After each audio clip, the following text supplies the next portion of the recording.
صباح الفل على كل حبايبنا. عرض نمره 2 النهارده جايب لك اجهزه بي سي كور اي 7 جيل 10 وكور اي 7 جيل 12.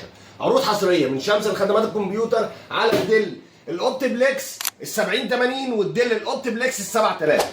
اول عرض معانا في الديل ال 7080 اجهزه استيراد فرز اول يا جماعه. المواصفات بتاعتها الكور اي 7 الجيل العاشر 10700 برامات 16 جيجا دي رام 4 هارد بيبقى 256 اس اس دي ام 2. طبعا الجهاز بيشيل معاك كروت شاشه محترم، بيشيل معاك هاردات محترم. طبعا هاردات الاس اس دي الام 2 جهاز بيشغل معاك برامج والعاب الى حد ما محترم. كور اي 7 جيل 10.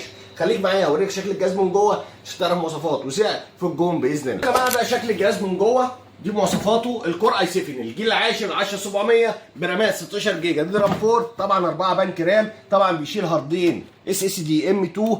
كور اي 7 جيل عاشر باور سبلاي 375 واط. بيشيل معاك هاردات ساتا، بيشيل معاك هاردات الاس اس دي الام الاس اس دي 2.5 بوصه. يبقى الكور اي 7 الجيل العاشر 10700 برامات 16 هارد 256 ام 2 وسعر الجهاز عرض حصري 19000 جنيه لفتره محدوده. خليك معايا جايب لك الجيل ال 12 بسعر في الجول. خليك معايا. العرض الثاني معانا يا جماعه في الاتش بي الاوبتبلكس ال 7000 اجهزه برضو استيراد فرز اول بحاله الزيرو يا جماعه. المواصفات بتاعتها الكور اي 7 الجيل ال 12700 برامات 16 جيجا دي رام 5 مش رامات دي رام 4 رامات دي رام 5.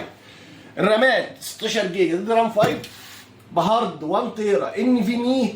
جهاز استيراد فرز اول بحاله الزيرو. كور اي 7 جيل 12700 برامات 16 جيجا دي رام 5 هارد 1 تيرا ان في مي. خليك معايا عشان اوري لك شكل الجهاز من جوه. عرض حصري من شمس. بصوا يا جماعه ده شكل الجهاز من جوه. الكور اي 7 الجيل ال 12700 برامات 16 جيجا دي رام 5 طبعا 4 بنك رام هارد 1 تيرا. طبعا ممكن تركب له هاردات الاس اس دي ال 2.5 بوصه، ممكن تركب له هاردات ساتا. باور سبلاي 375 واط. بيشيل معاك كروت شاشه محترم. جيل 12 وسعره عرض حصري 28000 ونص لفتره محدوده. الاجهزه كلها استيراد فرز اول بضمان 6 شهور ضد عيوب الصناعه. والسلام عليكم ورحمه الله.